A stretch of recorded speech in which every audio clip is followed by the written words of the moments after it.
Olá, sejam todos muito bem-vindos a essa live de casos clínicos. Meu nome é Fábio Porto, sou neurologista, tenho formação em neurologia cognitiva e do comportamento. Estou aqui do lado da minha esposa, doutora Gislaine Porto, médica radiologista, com experiência em neuroradiologia e em cabeça e pescoço. Então, primeiro, parabéns se você está aqui. Isso é um sinal que você está querendo aprender, querendo crescer na carreira, querendo aprender cada vez mais e usar a neuroimagem como sua aliada para conseguir diagnósticos muito mais claros e muito mais assertivos. Então, vamos seguir aqui com o caso. Gislaine, boa noite.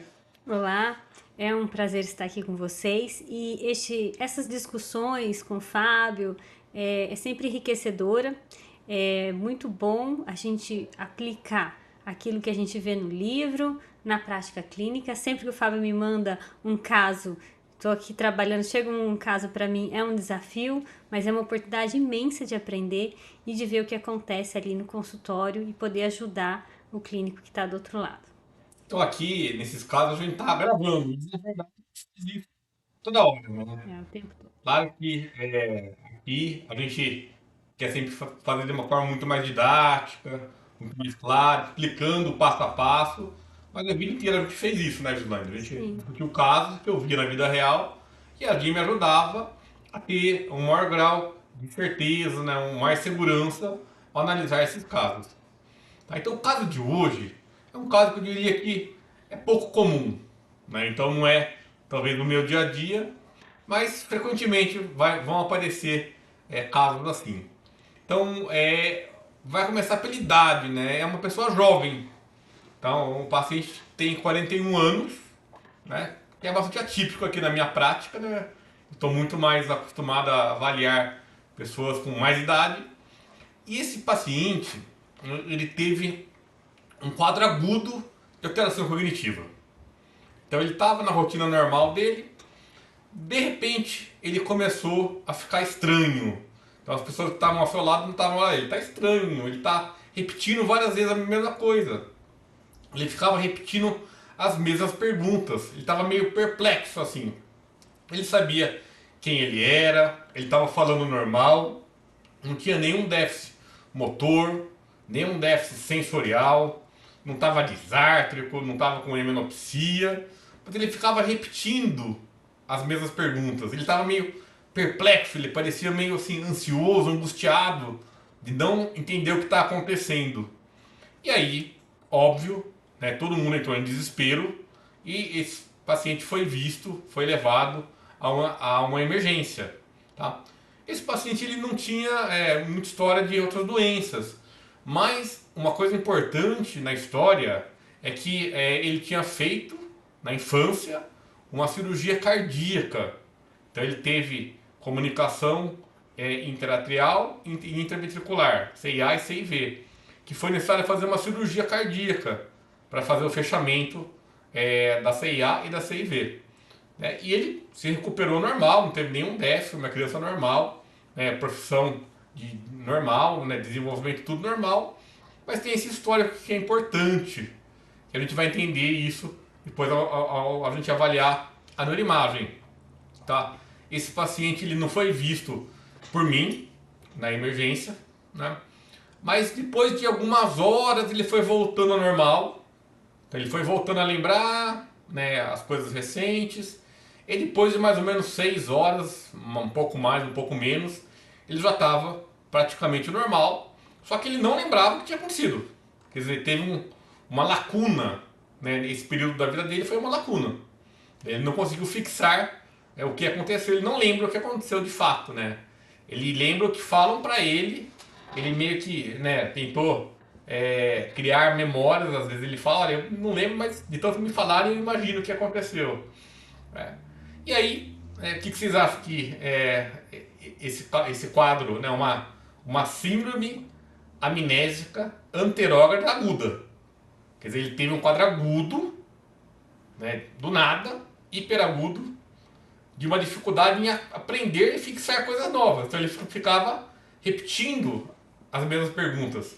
Como um paciente que tem a doença de Alzheimer também faz. Só que, claro, de uma forma muito mais crônica e insidiosa, e não aguda, hiperaguda, como nesse caso. O paciente não tinha nenhum outro déficit, motor, sensorial, nada.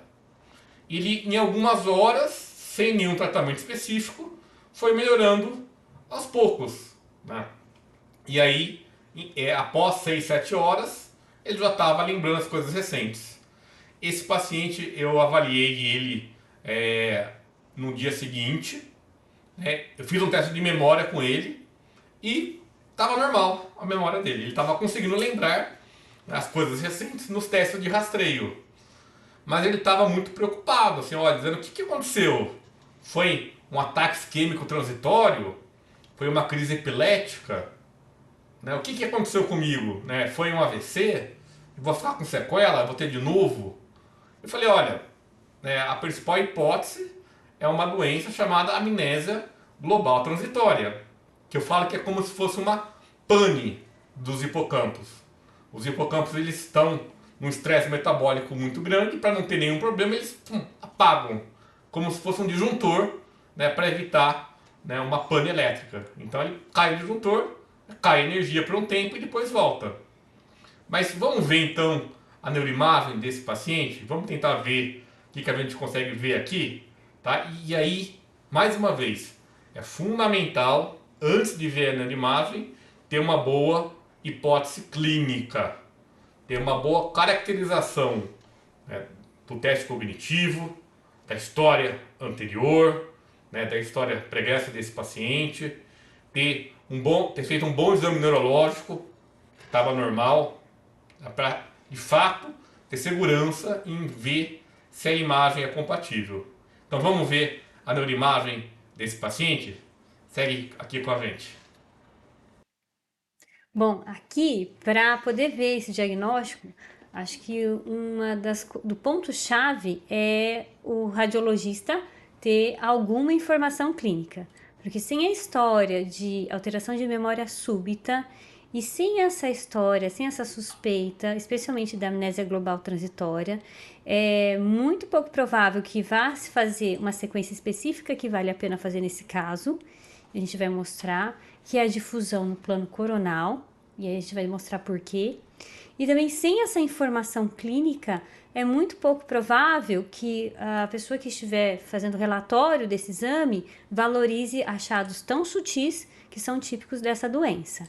Então aqui eu acho que o ponto-chave para se fazer e se demonstrar na imagem esse diagnóstico que é tão importante, precisa ser o pedido mostrar essa suspeição clínica, pelo menos essa informação clínica de amnésia anterógrada súbita, e aí isso pode nos levar a fazer as sequências específicas. Então esse paciente... Então, só para lembrar, o pedido é proporcional ao laudo. Pedido bom, laudo bom.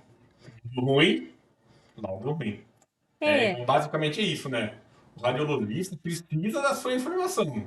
Com certeza. Precisa da sua hipótese clínica, precisa do seu exame físico, precisa do seu histórico, né? Que você pergunte para o paciente um histórico de saúde. Com certeza.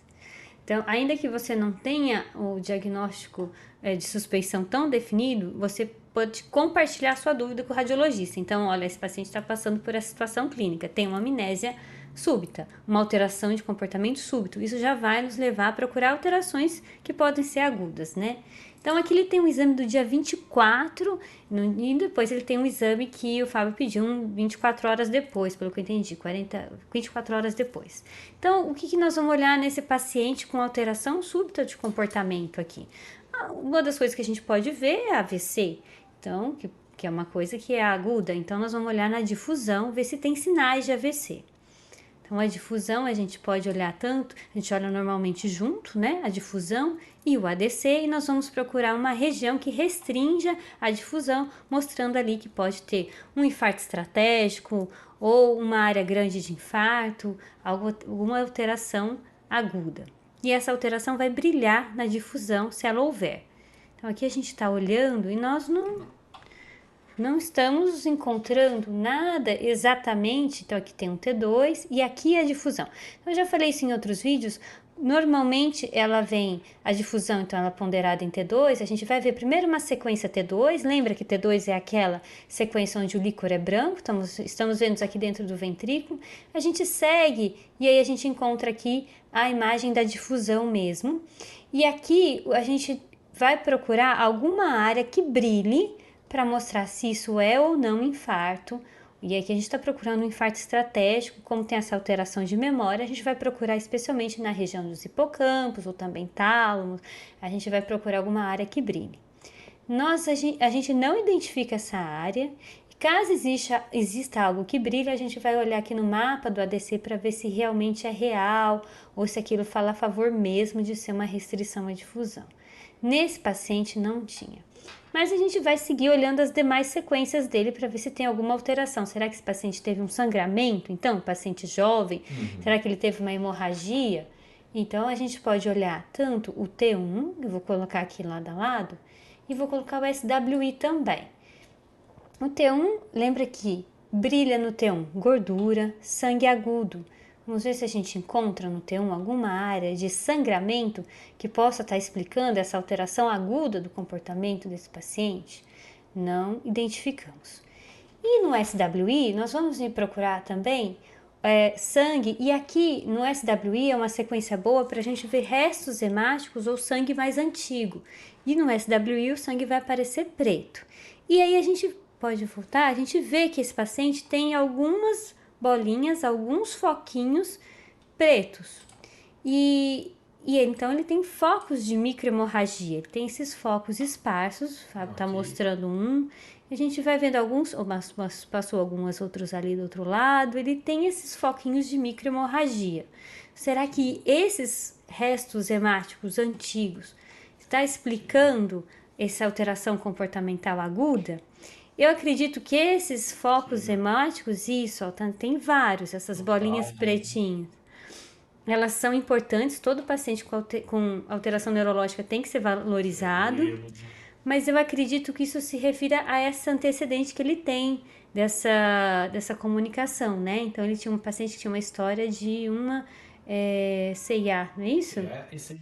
Isso aí vem. Então, eu acho que isso tem a ver com esse antecedente cardiológico desse paciente que permitiu que tivesse esses microêmbolos aqui, ele tem essas microhemorragias. Mas pouco provável que esteja explicando a alteração aguda dele, inclusive porque essa alteração já se reverteu, né? Uma pergunta. Então, para ver isso, a gente vai olhar essa sequência SWI, ela normalmente vai vir acompanhada dessa sequência que não é muito bonita, mas ela vai nos mostrar se aquele ponto preto é cálcio ou sangue. Porque tanto o cálcio ou sangue vão aparecer preto no SWI, isso, mas na máscara de fase, eles vão ter sinais opostos, tá? Então, como que eu vou saber se aquele sinal é do sangue ou é do cálcio? Eu procuro alguma veia, olha aqui o Fábio tem algumas veias, então a gente pode procurar as veias cerebrais internas, eu procuro o vaso e vejo qual é o sinal do vaso, especialmente veia, porque veia tem o sangue deoxigenado. Então, o sinal, isso, então uma veia ali. Então, a veia tem um sinal branco. E se for cálcio, vai ter um sinal oposto. Se for sangue, vai ter um sinal tão branco quanto. Então, olha só, uma calcificação ali da pineal. Ela é preta, tá? Ela aparece preta também no SWI, mas na máscara de fase, ela aparece preta. E aquela área que a gente achou que fosse uma microhemorragia, aqui no cerebelo, ó. Pronto. Ela acompanha o sinal do vaso, então isso é sangue. Tá? Então, essa sequência, ela tira a prova daquilo que a gente está vendo no SWI. Então, a gente viu que ele não tem nenhuma alteração aguda na difusão, a gente viu que ele tem alteração no SWI, que fala a favor de microhemorragias, a gente confirmou na máscara de fase que eram microhemorragias e que não eram cálcio, isso. E a gente também vai olhar os hipocampos, porque será que ele teve uma crise epiléptica? E aí, a gente vai ver as sequências coronais, especialmente sequências coronais. Aqui ele tem, ó, uma sequência de difusão coronal também. Sim. Então, já pensando nessa alteração aguda que acontece na amnésia global transitória. Então, a gente vai olhar aí de novo. Então, começa primeiro aqui, nesse caso, apareceu o T2 e depois a gente vai para a difusão. E é importante, o Fábio vai mostrar por que a gente tem que olhar no coronal e por que a gente tem que olhar o hipocampo nessa suspeição clínica, porque tem uma área específica do hipocampo que ela pode estar alterada na amnésia global transitória. Ela pode aparecer um pouco depois, não necessariamente na fase Isso. hiperaguda. Então, muitas vezes é importante ter um exame de controle precoce, que foi o caso desse paciente. Então, esse exame do dia 24 não mostra nada. Ali a gente não vê uma Só que é alteração. depois. É. Quando a gente volta para o exame do dia 25, talvez a gente consiga até ver retrospectivamente, mas no primeiro momento eles estão praticamente simétricos. Também a gente não vê atrofias, não vê massas, né? Não vê sangramento. Será que foi um tumor que apareceu aí? Não tem nenhuma alteração desse tipo. Aqui é um coronal T2 dos hipocampos, procurando se tem alguma alteração ali de edema, Uhum. de tumor. Também para que encefalite herpética, outras encefalites, podem causar uma amnésia global transitória epilética. Né? Então é Exatamente. importante ver claramente se tem algum sinal de doença aqui nos hipocampos, especialmente hipersinal, em FLAIR ou em T2. Isso.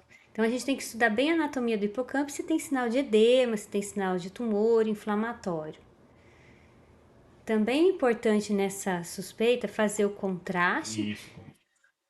para a gente procurar essas alterações inflamatórias e infecciosas e até tumorais, porque a gente está falando de uma alteração aguda, né? Diferente da investigação de comportamento nas doenças degenerativas, né? Então, na investigação de doença de Alzheimer, não necessariamente a gente precisa do contraste, mas nessa alteração aguda, o protocolo normalmente vai usar contraste sim, porque a gente quer afastar doenças infecciosas e tumorais.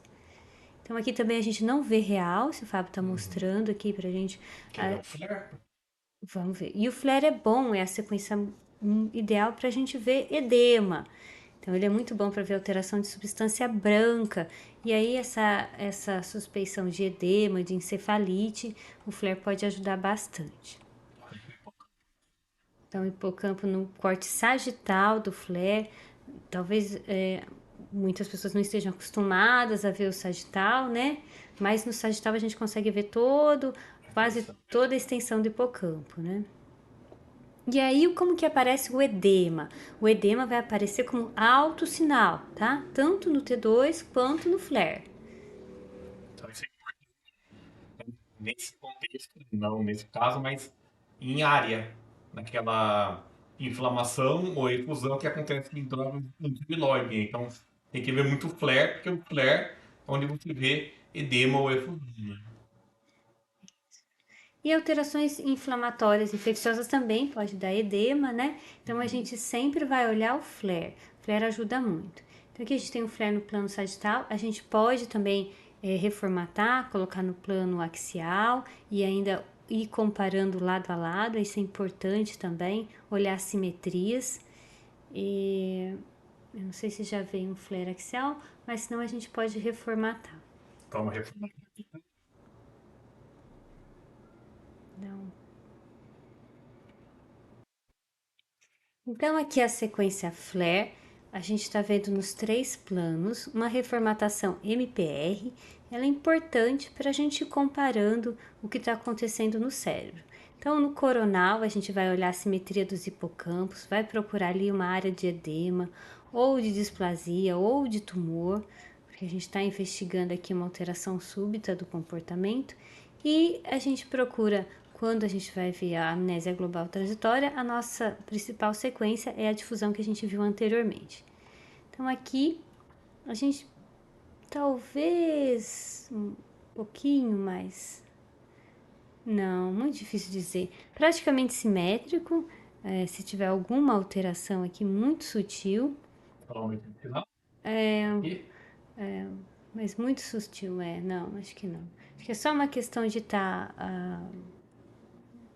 um pouco rodado aqui, a gente vê pelo verme cerebelar que está um pouquinho rodado, se a gente deixar mais simétrico. E então no coronal T2 a gente vai afastar edema. E aí como que a gente vê normalmente? A gente vê a perda da definição entre a região cortical e subcortical. Então se a gente vê ali, está suspeitando de um AVC estratégico, a gente vai ver uma alteração também, pode ter um edema, se tiver um tumor, pode ter um efeito de massa, apagamento do sulco. Aqui tá bem simétrico, né, Fábio? Sim. Um exame Você não vê nem normal, traço de é. doença branca. A gente viu microgomias, né? E pensa, será que tem doença dos pequenos vasos, né? Não, né? Não- Mas parece ser sequelar, né? Sim, Tem um foco de autossinal em sim. T2, para não dizer que não tem. Então, aquela alteração que a gente viu no SWI, ela não é acompanhada de alteração na substância branca, né, Fábio? Ali, não, mas parece ser sequelar mesmo, possivelmente tem a ver com essa história. Vamos ver. No dia seguinte. Esse vai ser Então, aqui a gente colocou lado a lado o dia 25 um vídeo e o dia 24. Então, contrário. Um 24 horas. Um exame com 48, 72 horas. isso. Então, Esse esse, exame aqui é fácil. então, o primeiro exame, na fase mais aguda, a gente não consegue ver essa tênue restrição, que já aparece no dia seguinte. E aí é um achado muito sutil, né? Mas é isso mesmo, é assim que essa é a apresentação da amnésia global transitória.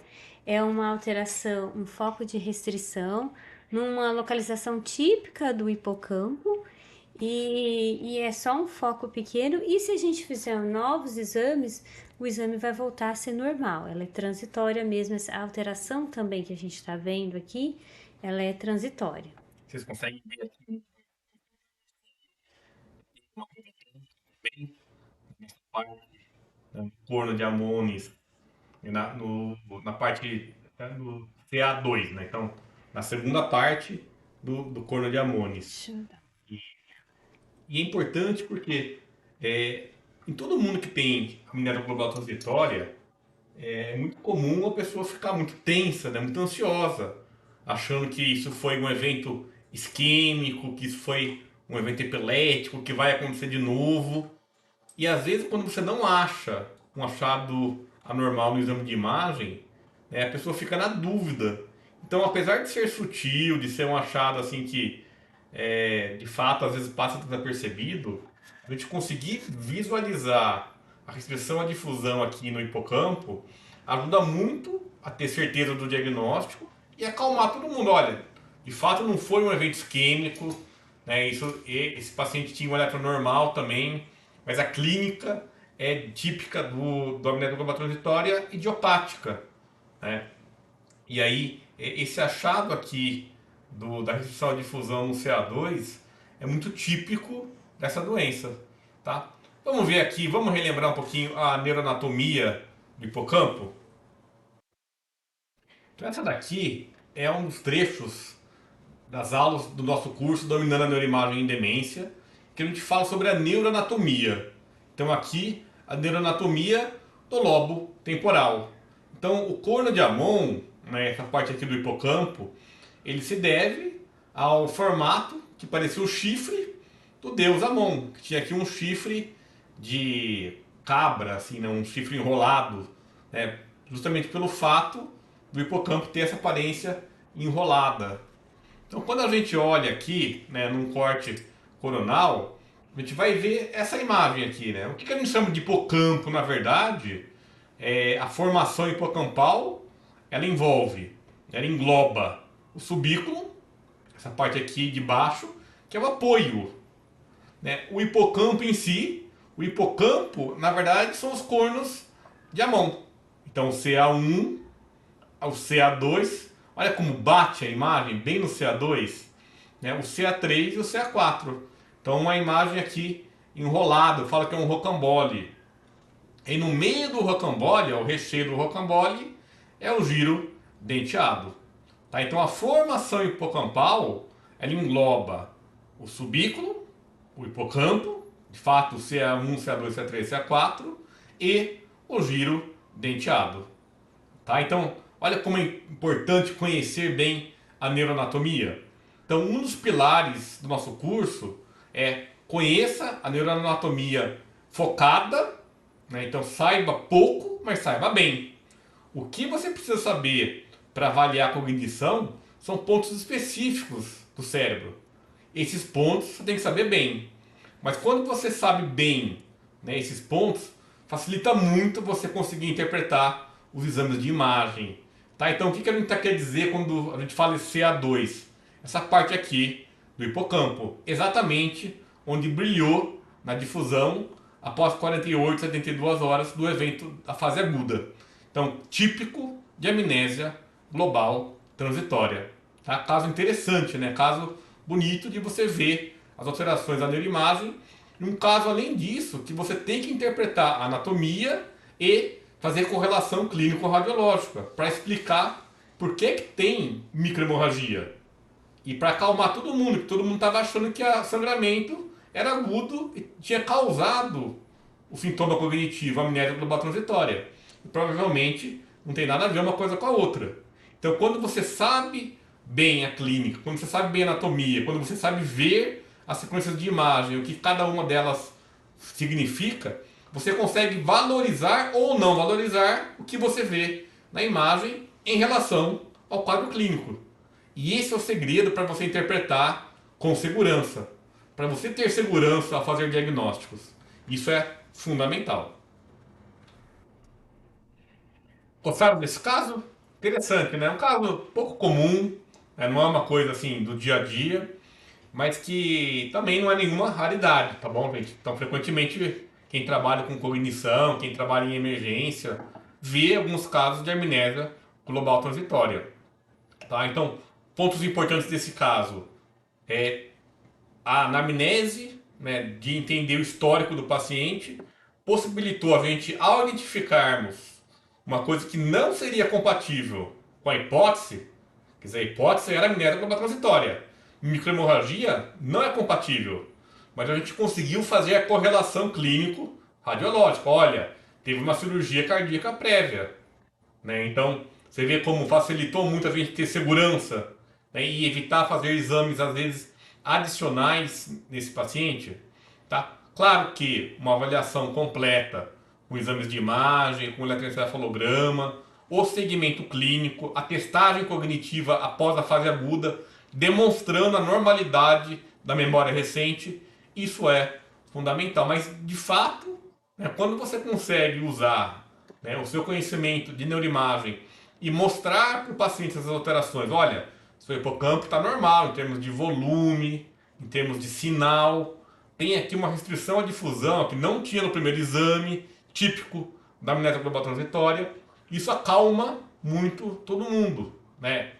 Então, acho que esse caso mostra que quando você sabe avaliar os exames de imagem, correlacionar a clínica com a radiologia, e quando você consegue demonstrar isso para a família e para o paciente, tudo fica muito mais fácil. Tá? Então, aqui, de fato, o ponto é segurança. Quer dizer, você teve segurança, né, em indicar o exame bem pedido, né, em fazer uma sequência, em pedir para o radiologista fazer uma sequência específica para essa doença, para essa patologia. E aí eu acho que facilitou muito a gente ter um diagnóstico mais certeiro. Tá? Então, eu acho que você deve ver isso ocasionalmente, né, Gi? Assim, a amnésia global transitória, Sim. essa restrição à difusão do hipocampo, né? E aqui o fundamental para a gente poder demonstrar isso, essa restrição, é fazer a aquisição da sequência de fusão no plano coronal, porque nem sempre a gente consegue mostrar essa alteração no corno de Amon no plano axial, que é o comum para se fazer a difusão. Então, quando já vem a suspeição clínica, aí o radiologista pode fazer a sequência no plano coronal e aí a gente demonstra essa alteração se ela houver. Então, a gente fica aqui, né, a dica. Olha, 3 grandes pilares, né? Então, neuroanatomia focada, conhecimento das sequências e das escalas, correlação clínico-radiológica. Seguindo esses três pilares, você consegue usar a neuroimagem como sua aliada para ter segurança ao fazer diagnósticos de cognição, de demência. Esse caso é um pouquinho atípico, é um quadro cognitivo agudo, né, mostrando uma doença de fato benigna, amnésia global transitória. Então, mais uma vez, parabéns se você continuou ouvindo até aqui. Tenho certeza que você já está à frente, né, da maioria dos colegas, querendo aprender, querendo se atualizar. E parabéns por você ter seguido, ter ficado até o final desse vídeo. A gente fica sempre à disposição, querendo sempre promover, ensinar, melhorar o diagnóstico em cognição. Porque a gente acha que isso, de fato, ajuda a vida do paciente. Ter diagnósticos mais precisos implica em ter tratamentos mais precisos, em tomar decisões baseadas em evidência, em saber, de fato, o que está acontecendo. E isso é fundamental. Aquela ideia de que é tudo a mesma coisa não pega mais. A gente tem que ter diagnósticos de precisão. E a neuroimagem ajuda a aumentar essa precisão nos diagnósticos. Então, Gislaine, muito obrigado por mais essa conversa, mais esse caso, e agradecemos a todos aqui.